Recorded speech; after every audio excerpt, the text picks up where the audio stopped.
Hey everyone, welcome back to RPG Imaginings. I kind of wasn't paying attention and realized that I just rolled over 400 subscribers, and so thank you to those of you who have stuck around. I really appreciate it. I love the hobby, you love the hobby. I want to continue to bring you videos that focus more on what I would consider to be less common games that people aren't aware of in role-playing. And so to celebrate 400 subscribers today, I wanted to sort of showcase one of my favorite products that I own for role-playing, and it's definitely one of the coolest products that I own. And it's what you see in front of you, Horror on the Orient Express for Call of Cthulhu 7th edition. This is the campaign that was part of the original Kickstarter for Call of Cthulhu 7th edition. I want to say back in like 2013, I want to say around there. I don't know exactly when. I did not kickstart this. I was not involved with that Kickstarter. I didn't really get back into Call of Cthulhu until around 2015. Or maybe it was even 2014, but 2015 maybe, I think, is when I got back into Call of Cthulhu. I had purchased 5th edition, as my first edition of Call of Cthulhu, and I had only played Call of Cthulhu at cons.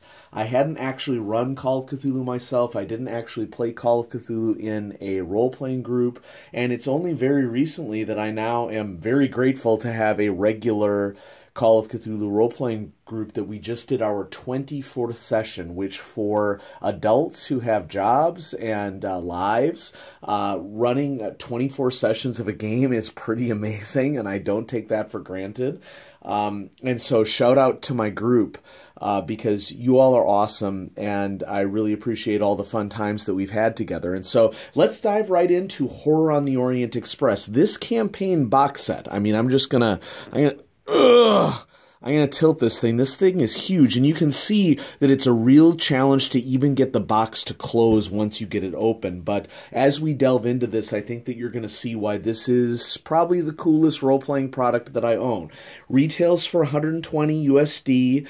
I don't think that there haven't been any copies available on Chaosium.com for quite some time, but there's still copies available on the secondary market, and you can get it for a really reasonable price, I think, on the secondary market. I think that a lot of places are selling it for $90 or less, and so if you have, it's a good chunk of money, but if you have a good chunk of money that you're willing to spend on a really awesome role-playing product, I highly recommend Horror on the Orient Express for Call of Cthulhu 7th edition.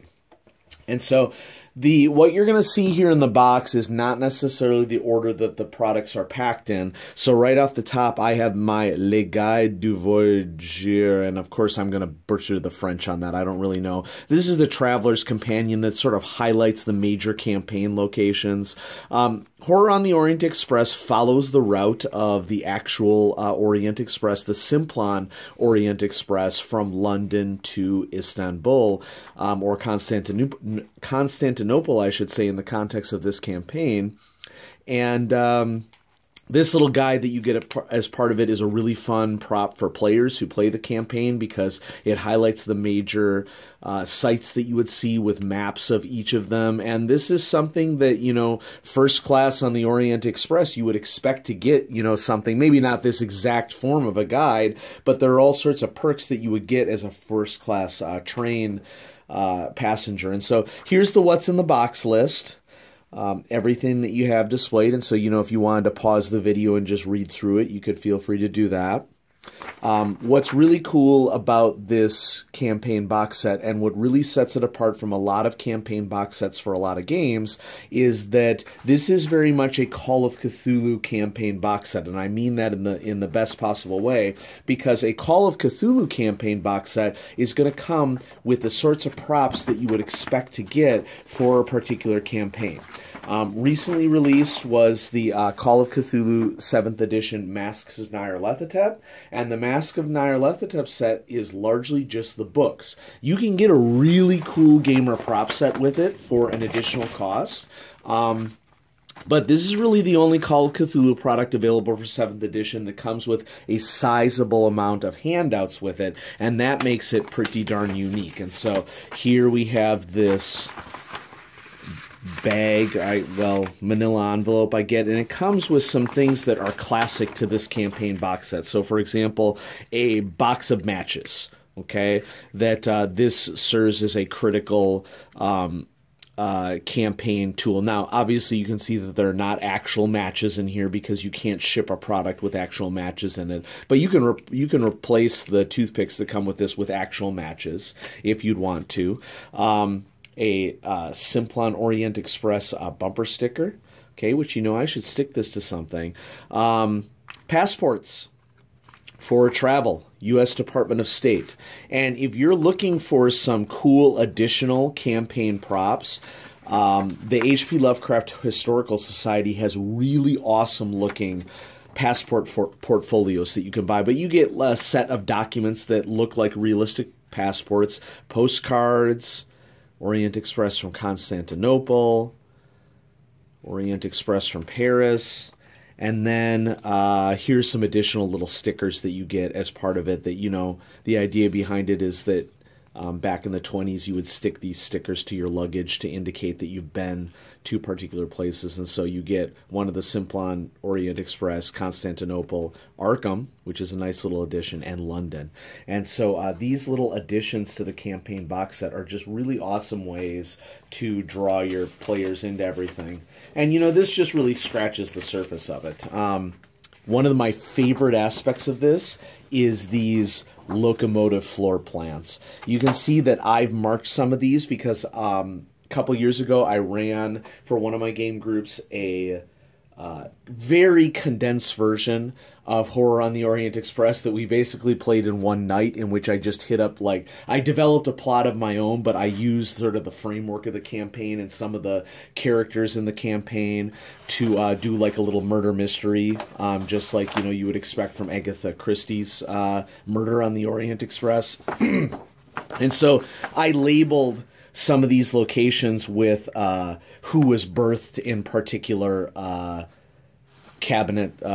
cabins within the train. And so these were all characters that I either drew from Horror on the Orient Express or I just invented on my own as part of it. And so I have gotten use out of this box set. I haven't run the full campaign, but I have been fortunate enough to take pieces of this to run it in a fun game. And so you get all these maps that come with it of the train cars, which, you know, is critical in a location-locked campaign where the mystery is like, well, a majority of the time you may not be getting off the train. So there's several books that come with the box set.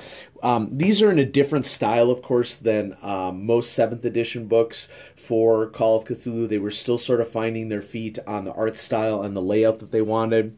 And so these are more in a layout style and an art style that is more akin to 6th edition Call of Cthulhu. But I'll just flip through the campaign book really quickly. I mean, obviously, if you don't want spoilers, you can just not watch this part of the video.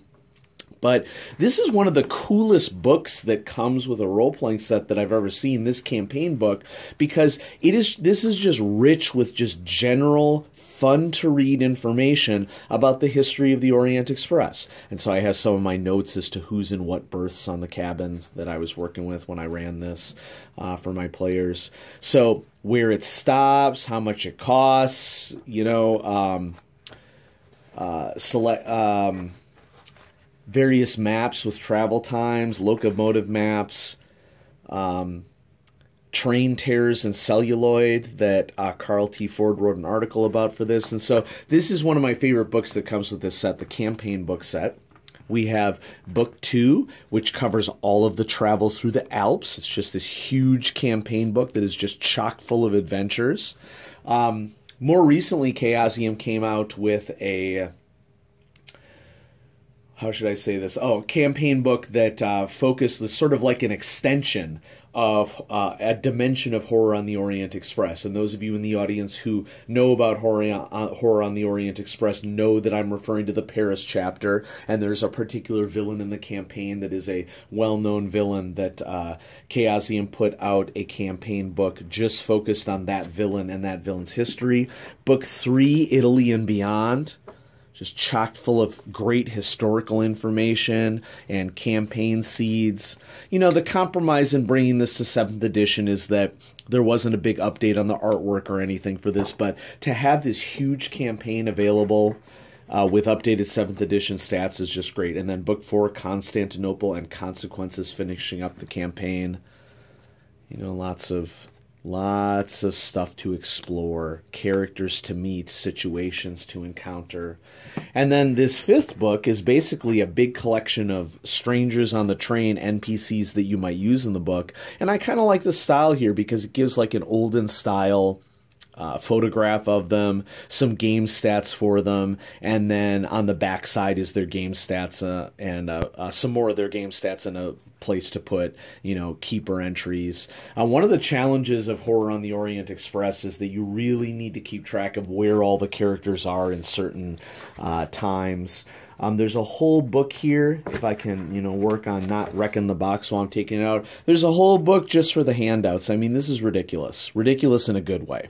That a campaign this rich and detailed, you need a whole book just to hold all the handouts. So that's it. Horror on the Orient Express for Call of Cthulhu 7th Edition, one of the first products to be released for Call of Cthulhu 7th Edition. The other one that comes to mind is House of Rillier, was one of the early supplements that was released, and of course Deadlight. But I just wanted to showcase this here on the channel in order to celebrate 400 subscribers, because this is by far one of the coolest role-playing products that I own. And if the idea behind RPG Imaginings is for, you know, maybe for you to see a little bit of stuff that exists outside of the mainstream, I'm happy to showcase that with you. Now, notice how here's the challenge is that I put everything back in the box, but that doesn't mean that the box is going to close all the way. You know, one thing that is also included in this box set that I just realized that I didn't showcase here is that it comes with pieces of the simulacrum that is part of the campaign. So I'm going to go ahead and turn this over. And, you know, I probably have them in a separate game box for some reason, but you also get really high quality cardstock pieces of the simulacrum, which is one of the main campaign MacGuffins, I guess, of Horror on the Orient Express, and some other things. And so that's an example of something that isn't pictured here. I have them somewhere in my gaming stuff. And so, you know, I'll have to track those down and put them back in the box set. But, I mean, it's a really good value for $120. I mean, I know that's a lot of money, but you get, you know, everything that you've seen here. I'm going to go ahead and put I'm going to go ahead and put the cover back on the proper orientation for the outside, but here it is, Call of Cthulhu Horror on the Orient Express 7th Edition. Thanks so much for watching, everybody. I'm going to have some more videos coming at you. Happy to celebrate 400 subscribers with you, and, you know, maybe share the channel with people if you have people you know in your life who are looking for role-playing games outside of the mainstream, vintage role-playing games, and other stuff like that. And so, thanks for watching. Have a great night.